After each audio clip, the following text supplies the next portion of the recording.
my head off my shoulders. I had every morning I got up and every night I slept. I mean, there was nobody probably had more weapons around them than me. In the shower, I was always used to say, I'm not getting hit in the face with a ball peen hammer. They're not walking through the door at axe handles and hitting me. If that's what's coming up, it's going to be a different scenario, right? We're going to go. I'm not doing that, you know? So, it just, and that grew from there, John, you know?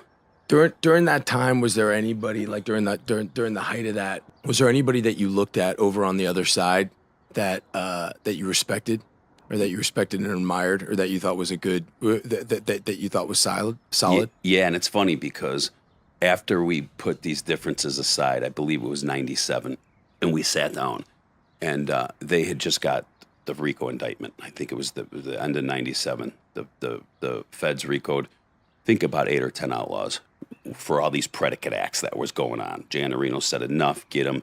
They had that bombing thing. The guy that did the bombing, they caught him. You know, he started talking to the government. So they were putting the pieces of the puzzle together for the RICO, right?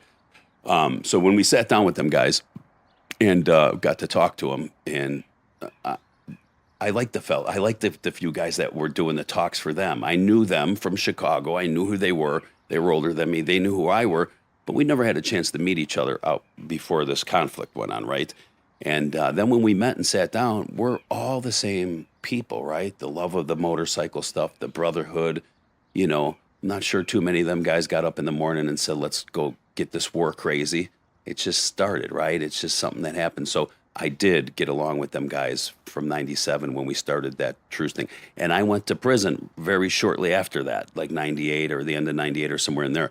So I was part of that team that sat down, that let's say, let's do this truce. We kind of had some rules for each other, what we were going to do. Let's practice the good neighbor policy. And it started from there. And then, you know, I was in contact with them. They were in contact with me. Hey, this happened in South Bend. Okay, I'm going to call my South Bend guys up and make sure that this ain't happening no more. No staring each other down when we're there. None of that derogatory stuff. I would call them up. Hey, we heard this is going on. No, that's not going on. So we had that rapport. Getting along with each other, great. You know, two same kind of cats. You know what I mean? So I did respect them guys. And as I always tell this story, respectfully on their part, some bad cats right there. We weren't the dudes running through Chicago beating our chest like we're the baddest cats in the land. Not at all. Not at all. You know, we were just trying to, when in Rome, you know what I mean? That old saying, like we didn't know, there wasn't a game plan. There wasn't a book that we opened up and said, oh, this is the next step. Oh, wow, they just shot so-and-so. We're going to go shoot their dude, you know? So I did respect. And there's a lot of guys that I still talk to from the Outlaws, you know, that are still in the club and out of the club, and they know I'm gone since 2004, a long time. Everybody knows my story. I don't even ride a motorcycle no more, so they know I'm exited that lifestyle 100%. Well, Mo, you know, one thing I know about you too is like a lot of this violence, you didn't pass off to other people. There were times where you could have done that as the president, right? Mm-hmm. But there's something. I mean, one thing that everybody says about you. They talk about discipline, they talk about code, and they talk about ethics.